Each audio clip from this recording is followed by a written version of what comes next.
कि ऑपरेट पाकिस्तान में कर रहा है फ़ॉरेन बिज़नेस लाइक KFC हो गया, मैकडोनल्ड हो गया, या कोई भी ऐसा कॉफ़ी ब्रांड, खाने पीने का ब्रांड, किसी भी चीज़ का ब्रांड जो कि गैर मुल्की ब्रांड है, फॉर एग्ज़ाम्पल यूके का हो गया या फिर अमेरिका का, ठीक है।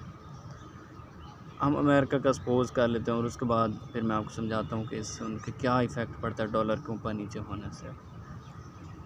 अब उन्होंने अपना जो प्रॉफिट्स दिखाना होता है बाहर अमेरिका में, इधर अगर बिज़नेस एक्सपेंड करना है या रेवेन्यू को वापस भेजना है, इधर से कलेक्ट करके जो प्रॉफिट है उसका कुछ मार्जिन बाहर भेजना है अमेरिका में अपने हेड ऑफिस, तो उन्होंने डॉलर में भेजना होता है। यहाँ तो अपना वो बर्गर, फ्राइज़ या जो भी वो प्रोडक्ट्स ऑफ़र करते हैं मैकडोनल्ड वाले, उन्होंने हमें रुपीज़ में पैसे चार्ज करने हैं। बर्गर देना तो 150 का, 200 का, जो जो उसकी प्राइसेस हैं। लेकिन जब उन्होंने बाहर पैसे शो करना अपना, वो करना है डॉलर्स के अंदर।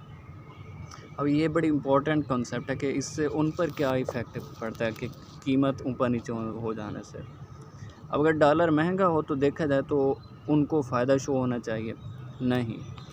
अब डॉलर महंगा हो जाने से क्या मतलब है कि लोगों की बाइंग पावर कम हो रही है। बाइंग पावर कम हो जाने का क्या मतलब है, एक बर्गर जो आप 100 रुपये में ख़रीद सकते थे, अब डॉलर महंगा हो जाने से अब क्या इफ़ेक्ट पड़ेगा। अब आप जब डॉलर की कीमत चली जाएगी 200 पे, ठीक है।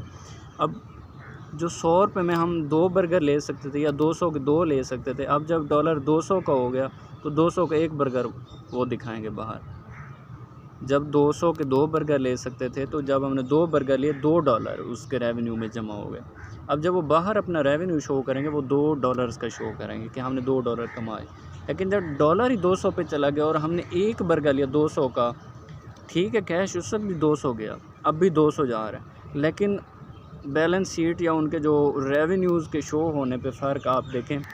जब उन्होंने पहले शो किया तो 200 के उन्होंने $2 शो किया, 100 रुपये का हमने सपोज़ किया डॉलर।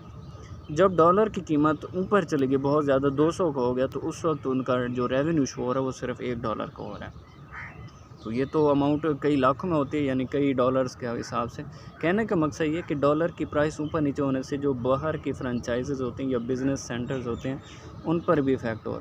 तो वैसे तो बाहर उधर से तो जो भी चाह रहे होते हैं, लेकिन यहाँ पर जो हमारे पाकिस्तान में ऑपरेट कर रहे होते हैं उनकी ये ख्वाहिश होती है कि डॉलर की कीमत नीचे रहे ताकि लोग ज़्यादा से ज़्यादा ख़रीदें और हम अपना रेवेन्यू ज़्यादा से ज़्यादा शो कर सकें और हमारे बिज़नेस यहाँ पर ज़्यादा से ज़्यादा एक्सपेंड कर सकें। तो ये इफ़ेक्ट पड़ता है डॉलर के ऊपर नीचे होने से जो है ना फ्रेंचाइज़ीज़ उनके रेवेन्यू पर, यानी कि डबल इफ़ेक्ट पड़ सकता है, आधा पड़ सकता है। इस तरह से 100 पे हो, 100 और 200 पे हो तो डबल इफ़ेक्ट पड़ जाता है। जब डॉलर 100 पे था, अब आजकल 170-80 को टच कर रहा है, तो ये कितना बड़ा इफ़ेक्ट पड़ रहा होगा जो वो उनके रेवेन्यूज़ हैं उनको शो करने में। तो उम्मीद है आपको समझ आ गया होगा। Thank you.